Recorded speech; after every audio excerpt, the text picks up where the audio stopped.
Olá, seja muito bem-vindo a mais uma aula de Direito Penal Militar. Estamos estudando a parte geral no assunto referente ao crime, que vai do artigo 29 ao 47 do Código Penal Militar. Agora nós vamos estudar um assunto muito interessante que trata sobre a culpabilidade. Nós vamos trazer uma questão que pode excluir o crime por excluir a culpabilidade. Lembra que dentro do conceito de crime é fato típico, antijurídico e culpável, beleza? E que para ser crime militar, se for tempo de paz, tem que encontrar um enquadramento no artigo 9º, se for tempo de guerra, no artigo 10º. E aqui agora nós vamos estudar algo que acontece nos exemplos afora, que é a respeito da coação e da obediência hierárquica. Primeiro nós vamos começar trabalhando com a coação, beleza? Vamos aqui para a tela para a gente estudar este artigo. O artigo 38 do Código Penal Militar, ele vai falar sobre a parte do crime, sobre culpabilidade. E ele fala, olha, não é culpado quem comete o crime, beleza? Bom, crime, como nós já falamos, ele é fato típico mais ilícito mais culpável. E aí ele mesmo está dizendo que não vai ser culpável, beleza? Portanto, nós não vamos ter o crime porque ele não vai ser culpável. Tranquilo? E aí ele já fala logo qual a situação. Numa situação de coação irresistível. Joga para mim, por favor. Olha só, a coação ela pode ser resistível. Eu, por exemplo, gosto muito de pedalar, nadar e correr, beleza? E o que acontece? Eu gosto das minhas bicicletas, mas se alguém chega para mim e fala assim, olha, eu estou levando sua bicicleta agora, ou eu vou arrebentar sua bicicleta agora, se você não matar o coronel da sua unidade. Essa coação, o que é coação? É obrigar alguém a fazer algo. Só que essa coação ela é resistível, eu tenho que resistir. Porque eu não posso, eu tenho que proteger minha bicicleta e eu tenho que matar o comandante porque senão ele vai arrebentar minha bicicleta. Eu tenho que resistir, não vai ter como excluir o crime. Agora é diferente se alguém chega e fala assim, olha, mata essa pessoa senão eu te mato com a arma sobre a minha cabeça. Mata essa pessoa senão eu mato o seu parente com uma arma sobre a cabeça do meu parente.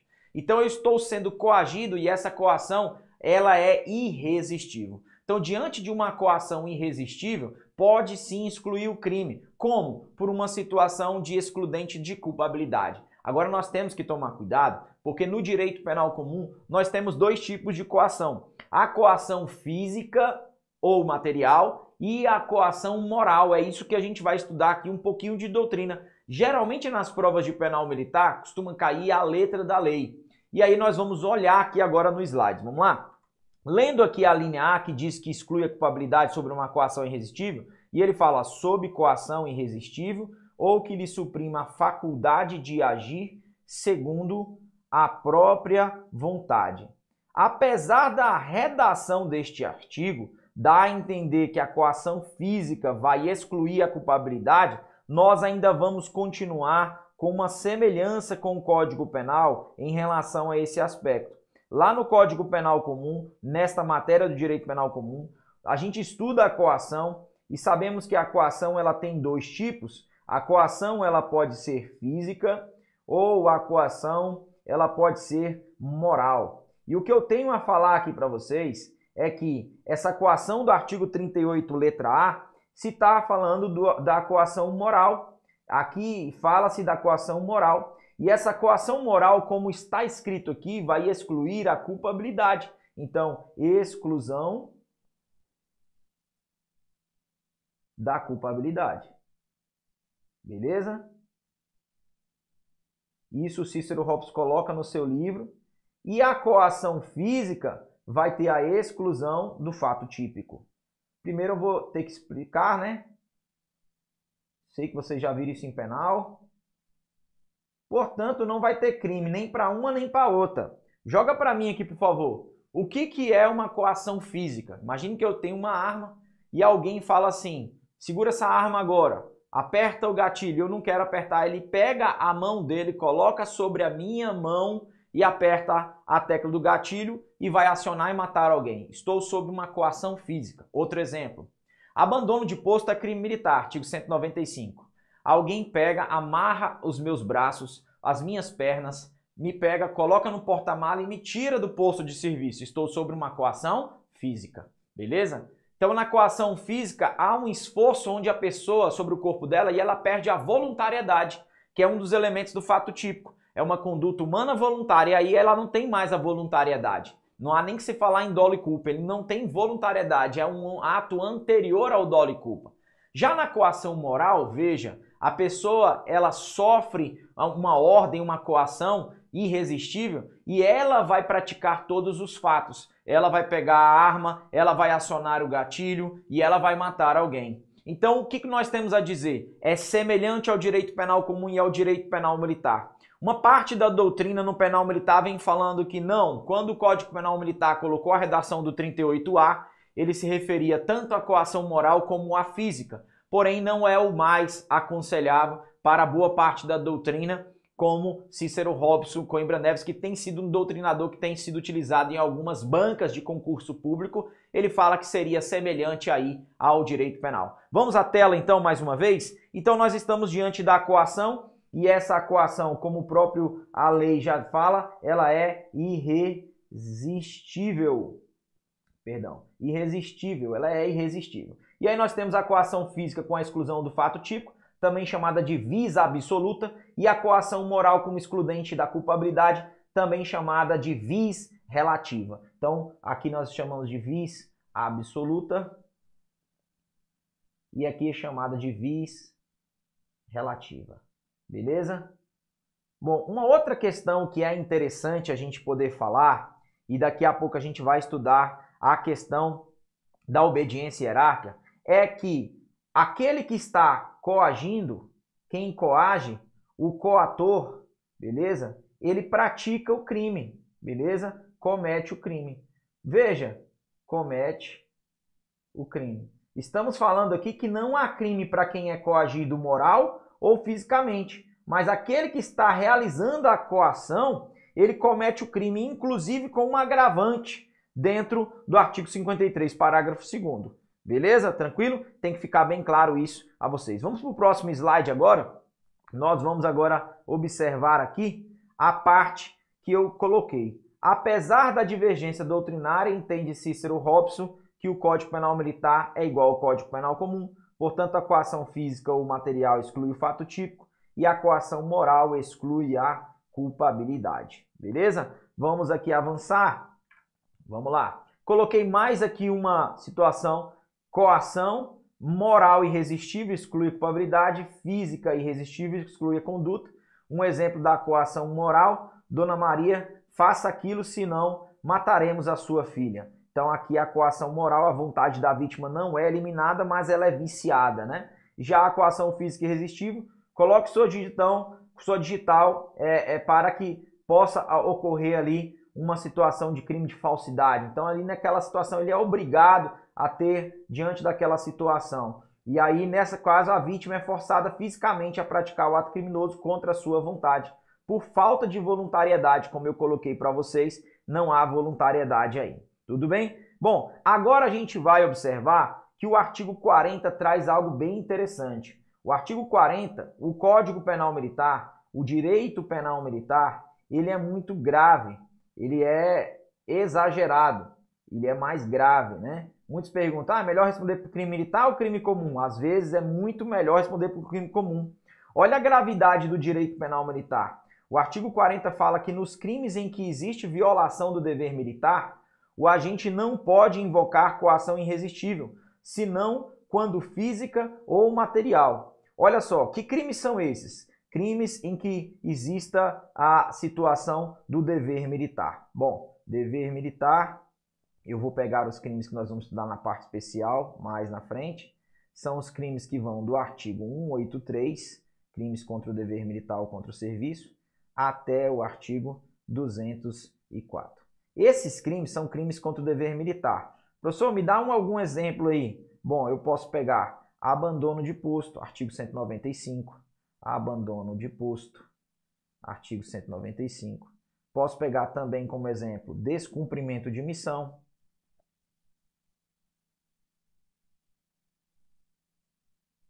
artigo 196. Ficaria aqui dando mais exemplos, tá? Mas está aqui, bom, embriaguez em serviço e segue relação. Dormir em serviço segue relação. O que ele está falando? Ele fala assim, olha, coação física ou material, que é diferente da moral, né?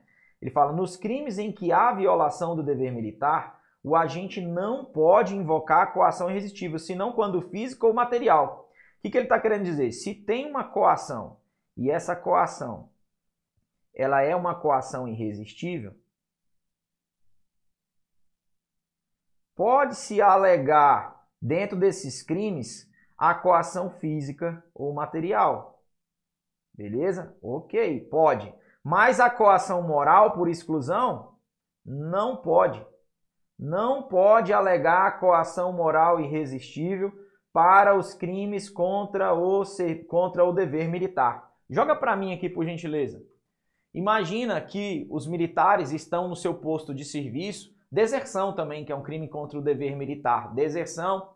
Chega alguém, bota uma arma sobre a cabeça da esposa dos militares, ligam para ele, todas elas vão ligar para ele e falam, cara, vamos dar um jeito de ganhar a guerra, ganhar a situação da segurança. Como que a gente vai fazer? A gente vai descobrir onde moram os familiares desses militares, colocamos uma arma na cabeça de cada um desses familiares e falamos, abandona o posto agora ou pratica uma deserção, que é mais de 8 dias de ausência, senão a gente mata os familiares. O que eles iam fazer? Opa, lógico que eu vou fazer isso, porque senão eu estou diante de uma coação irresistível. Só que o Código Penal Militar é bem exagerado e fala, olha, se acontecer isso, não vai ter excludente de crime.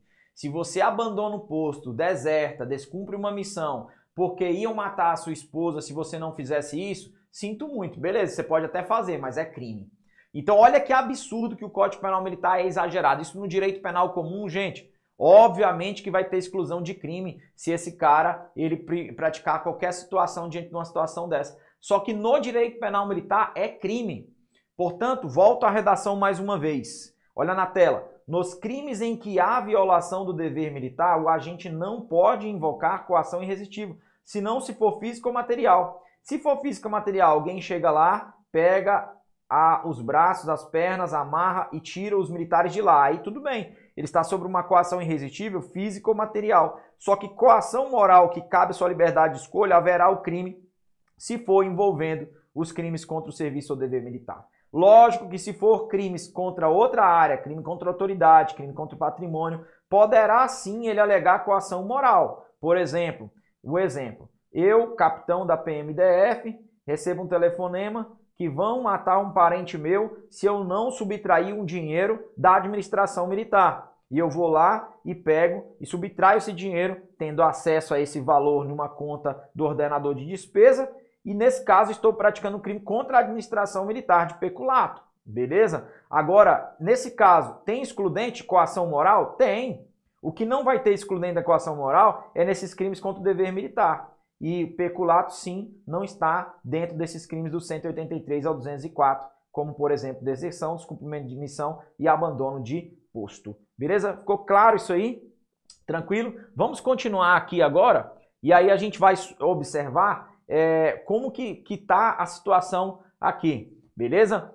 Nós vamos observar aqui agora sobre a culpabilidade. Também não é culpado quem comete o crime em obediência hierárquica. Não é culpado quem comete o crime em obediência hierárquica. Em obediência hierárquica. Bom, o que nós estamos vendo aqui? Nós temos uma excludente de culpabilidade para aquele inferior hierárquico. Beleza? Nós temos aqui, ó, o inferior hierárquico. Para o inferior hierárquico, nós temos uma excludente de culpabilidade. E para o superior hierárquico? Não, o superior hierárquico ele vai estar dando a ordem. Esse inferior hierárquico, ele pode não cometer crime. Então vai ter uma exclusão da culpabilidade. Então, para o inferior hierárquico, haverá uma exclusão da culpabilidade e ele não vai praticar o crime. Quando que ele não vai praticar o crime? A grande questão é essa. Quando ele está cumprindo uma ordem. E aí a gente vai aqui, ó. Tem que ficar bem claro isso. se a ordem do superior, e aí o superior, ele pratica crime, tá bom? Nos dois aspectos. Se a ordem do superior, ela for manifestamente criminosa,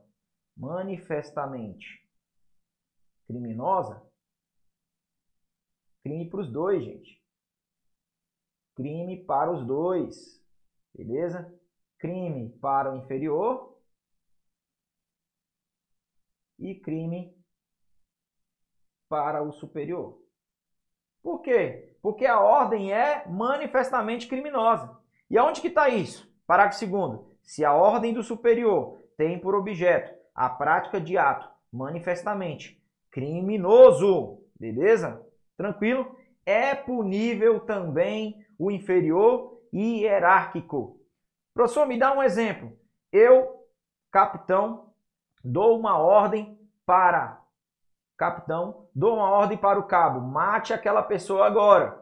Não, não é coação moral, não. Mata lá, rapaz. Vai lá que eu tô dando uma ordem. Você é para matar esse cara. O cabo vai lá e mata. Então, é uma ordem manifestamente criminosa. Crime de homicídio para mim, crime de homicídio para o cabo. Para mim ainda tem uma agravante dentro do concurso de pessoas. Beleza? Tranquilo? E outra coisa que também pode responder os dois, ou se há excesso nos atos ou na forma da execução.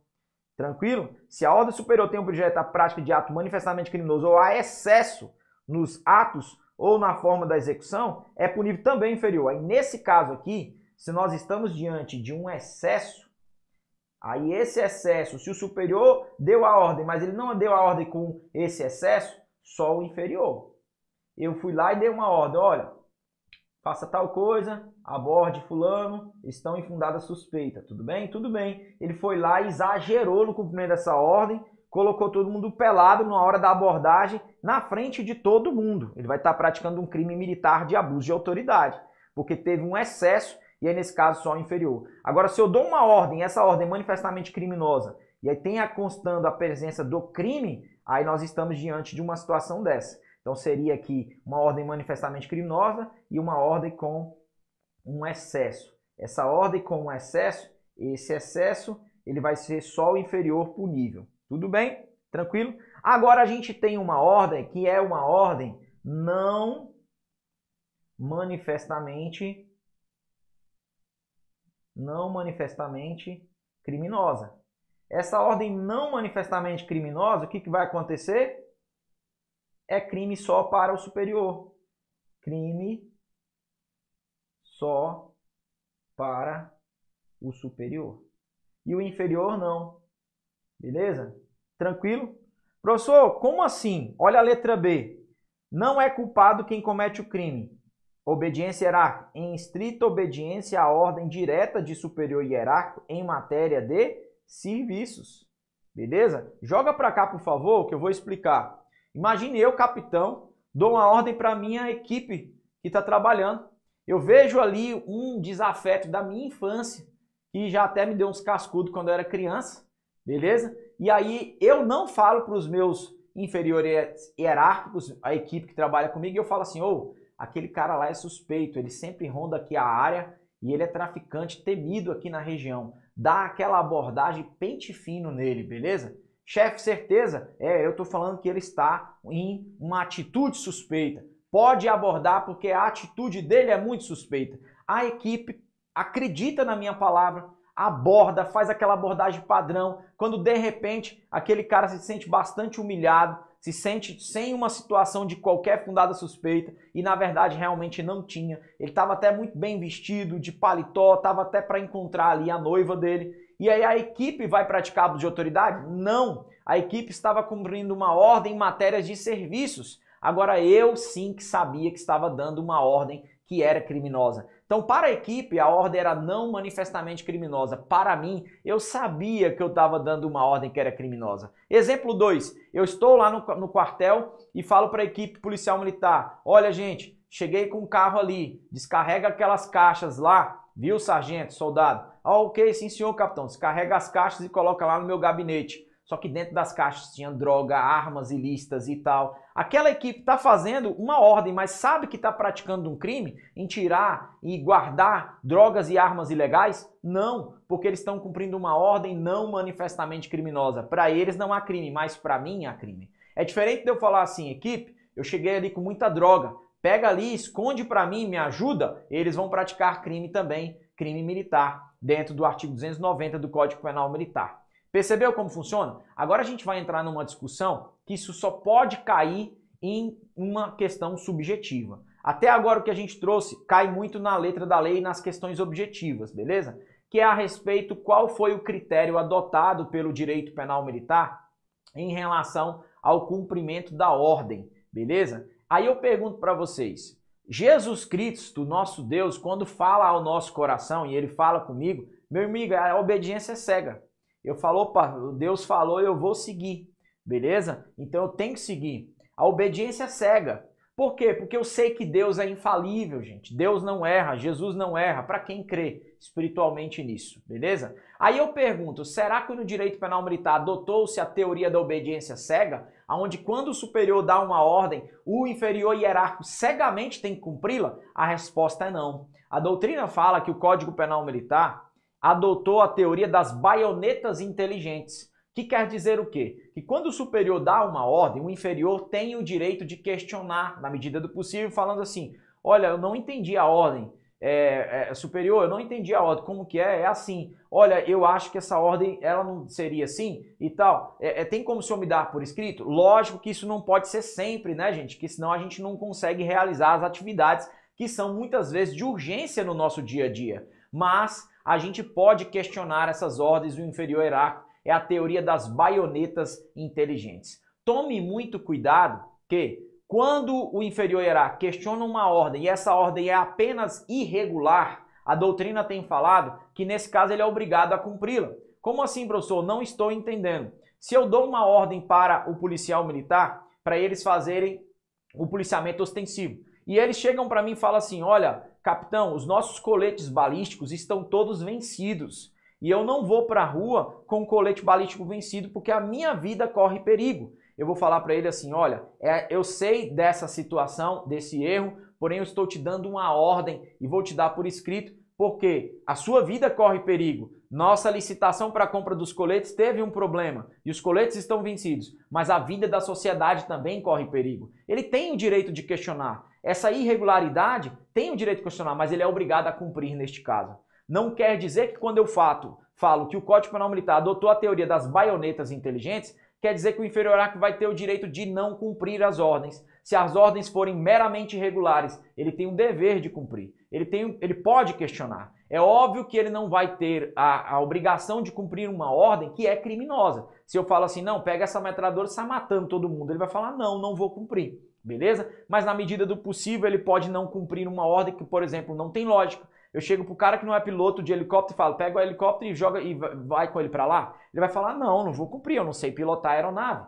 Beleza? Isso aí é uma questão lógica. Mas dentro das atribuições que os inferiores hierárquicos têm, ele tem que cumprir determinada situação, mesmo aquela ordem sendo irregular. Exemplo 2, estado da Bahia aconteceu isso. Os policiais militares falaram assim, nós não vamos conduzir as viaturas porque todas elas estão com os pneus carecas. E o Código de Trânsito brasileiro fala que para trafegar na rua é necessário estar com os equipamentos obrigatórios em dia. E, obviamente, o pneu tem que estar como mínimo aceitável para que essa viatura possa ser conduzida. O que o oficial deu?